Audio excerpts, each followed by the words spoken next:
Alright, good day everyone, welcome back to my channel. Okay, in today's video I'm going to be replacing the door speakers for this I think it's 215 or 220, I'm not very sure. I'll correct that in the description. Okay, so the speakers are blown.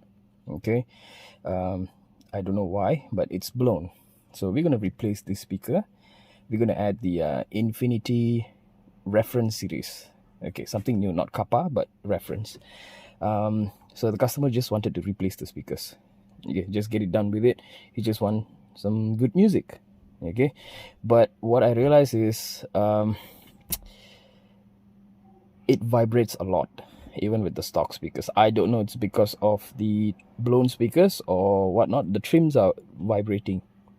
Okay, so I suggested the customer to do soundproofing as well lah. Okay, so yeah, without any further ado, I'm going to shorten up my introduction and we're going to move forward with this speaker replacement.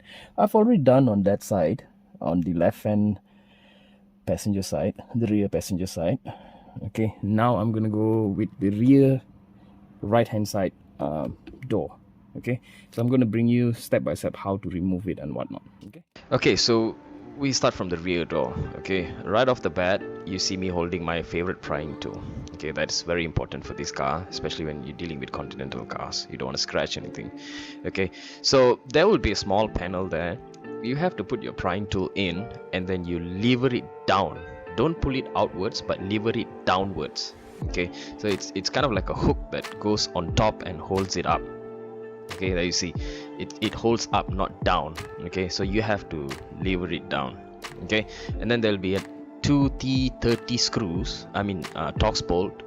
Okay, after that it's very straightforward. Straight away pull the door trim out. It's as simple as that.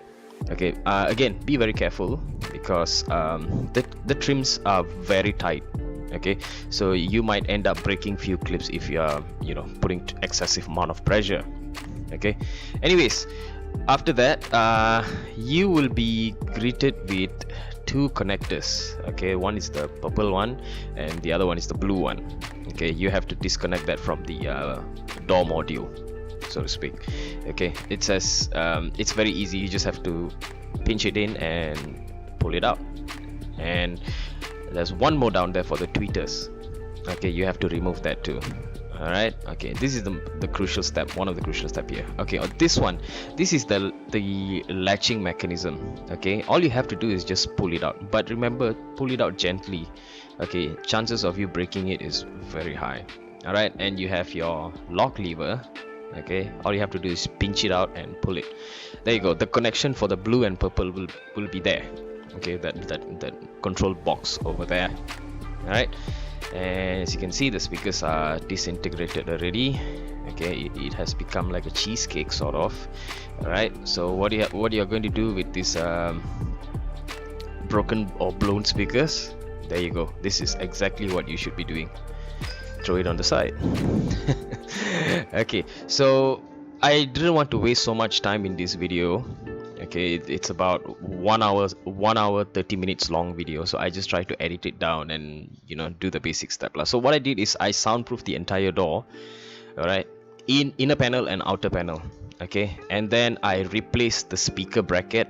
Okay, I have a Mercedes-Benz speaker bracket in stock, so I'm using that basically. Okay, and now I'm trying to screw it in. Okay, and yeah, this is the homemade plug and play socket that I made. Okay, so I'm not going to cut any wires or make things messy and whatnot. So it's very straightforward installation. Okay, you just have to connect it through the plug and play socket and make sure you know the polarity. Okay, I will link a description to the manual that I found online on Mercedes-Benz forum, so you guys can use that as your reference lah. Okay, just to make things simple, whatever color which has stripe on it, it's negative. Okay, so let's say it's purple brown or green brown, that is negative. Okay, so yeah, this is the front speakers. Oh, this is so satisfying to do, man. Oh god, yep. So yeah, I don't know why this thing happens. Okay, I think it's due to the weather or whatnot. So yeah, this is the front speaker, guys. Okay, try not to damage the front speaker bracket because you'll be needing the front speaker brackets. Okay, let's move on to the front door. Okay, first step is to remove the tweeters. Okay, to remove the tweeters, you have to push the tweeter ports outwards. Okay, that means perpendicular to the door. Okay, you don't pull it towards you, you push it outwards. Okay, the clip is designed such way. All right, and then second step is removing this plastic trim which holds, you will see lah. Okay, so you have to remove this trim first. Okay, again, be very careful with this because this is very flimsy. It's very flimsy, and chances of you breaking it is very high. Okay, there you go. Once you get the groove of removing it, then it's just a matter of gentle pulls lah, so to speak. Okay, then that comes out, that part. Okay, this is the crucial step. You have to remove that. So now you see there's this what we call this tab. So you have to remove this tab. Okay, that holds the edge of the door. Okay, all you have to do is take something sharp, because if you scratch this, nobody's gonna see. But I don't encourage you doing that, but use a prying tool. But for me, I've removed so many doors and I can estimate my pressure. Okay, so I can do it without damaging it.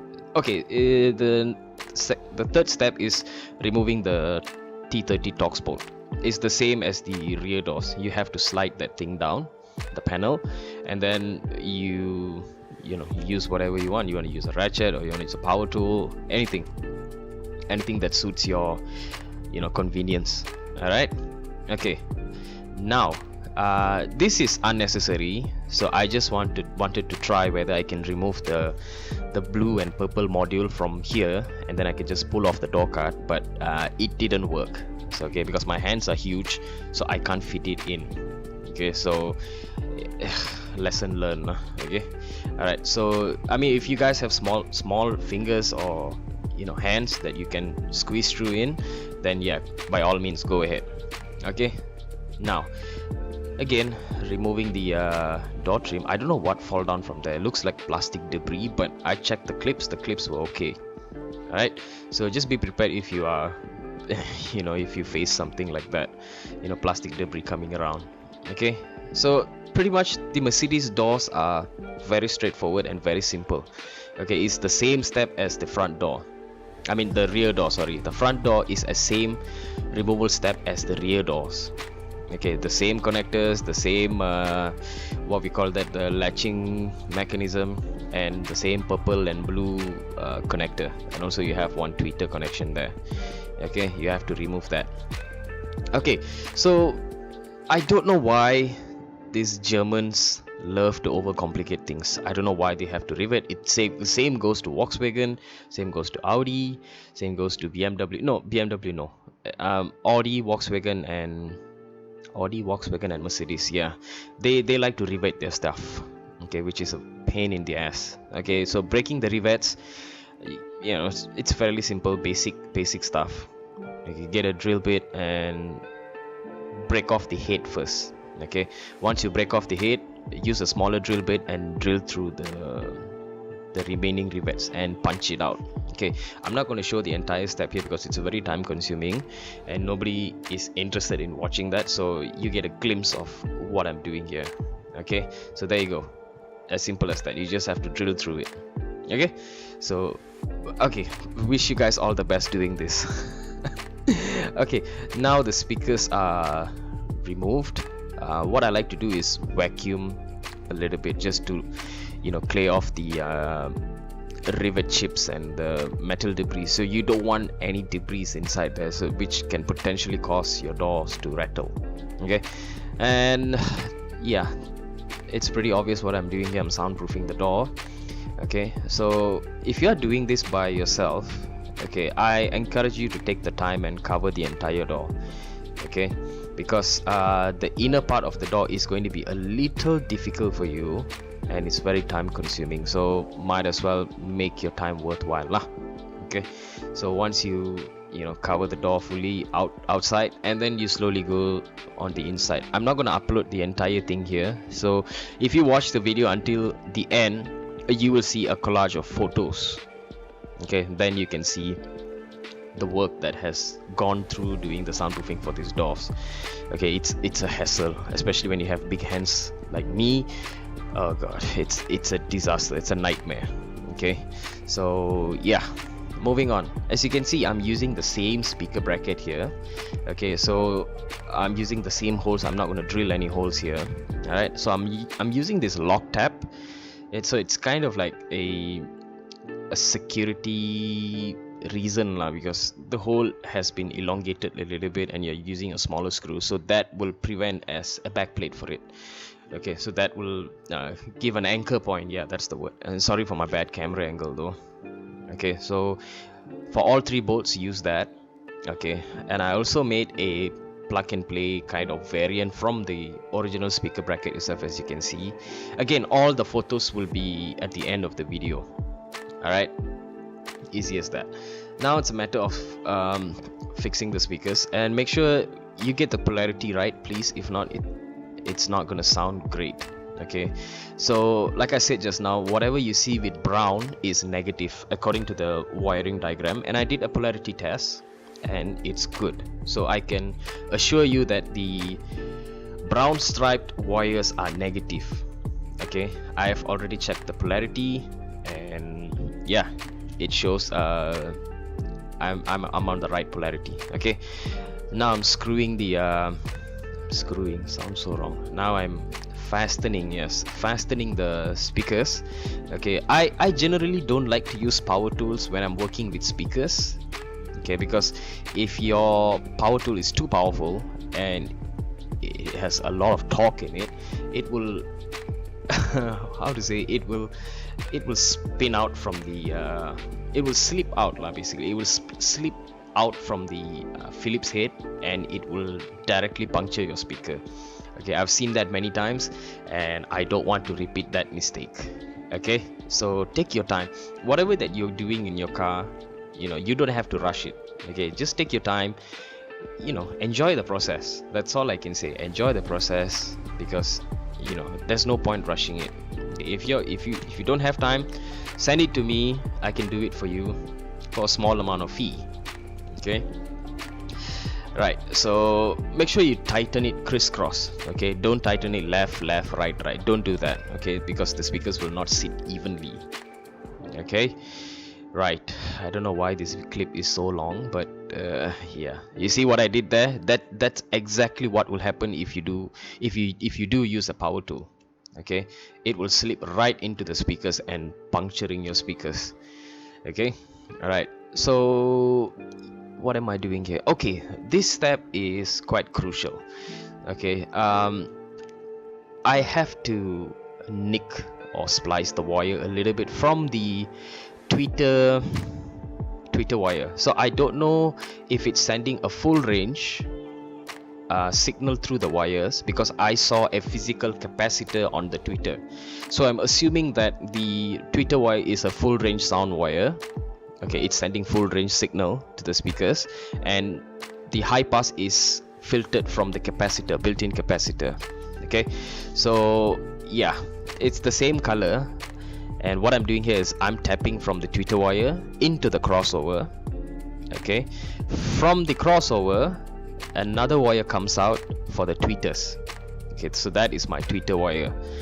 Alright, so basically in this clip is basically about wiring and how to make things clean. I use a lot of Tessa tape because I want to match the factory look. Okay, I don't want to braid the wires. Usually I will braid the wires, but this time I wanted the installation to look as factory as possible. Okay, so you can see me using a lot of Tessa tape. Okay, that's the tape where the manufacturer used to loom their wires. Like you can see the original one, it's been wrapped with black color tape. So yeah, I'm using the same exact tape to wrap the wires. Okay, in a way this will give a good protection. And also Tessa tape actually, in my opinion, isolates the wire vibration far more superior than wire braids. Okay, because I don't know why, it's because the tape, or I don't know, man, I really don't know, but it works. All right, so a little bit of wire management here and there, taping up everything, fixing back the original wire. The tweeter wire has been originally on top of the control box. I removed that and I put my tweeter wire there. So you know, a lot of zip ties too, a lot of zip ties, and the tweeter installation is on its way there. All right, where did I go? Okay, I wanted to take something perhaps. Anyways guys, I hope this video is really helpful for y'all. Okay, and if it is, then give me a like, or you can share my video, or if you can subscribe, that'll be extremely great. All right, so I see you guys in the next video. All right, and stay safe. Please put on your mask and don't go around and loiter around. Okay, so stay safe everyone. See you guys in the next video. Bye bye.